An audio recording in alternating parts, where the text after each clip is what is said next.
minūtēm, jā.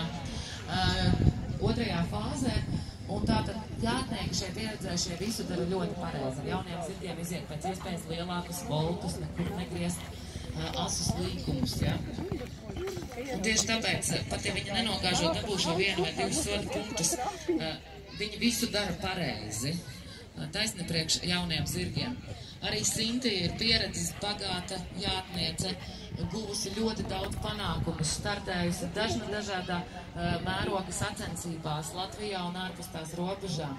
Arī tagad Sintijai ir jauns māceklis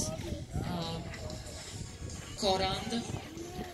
Koranda ir Liepukas zirgu audzēts zirdziņš. Tātad arī Sintijai šis grūtais uzdevums, ja šī zirgu ābece. Manuprāt, cik es zinu, tad ķevītē ir otrās sacensības. Viņas dzīvē. Trešās. Es labos, kad man ir taisnība. Bet Sintija noteikti ir viena no tām jātniecēm arī, kas ir spējīga un kurai tiešām vajadzētu zirgaudzētājiem uzticēt savus mīluļus sacensību pieredzes gūšanai. Aplausi Sintijai Semenkovai, kura veica maršrutu bez soda punktiem.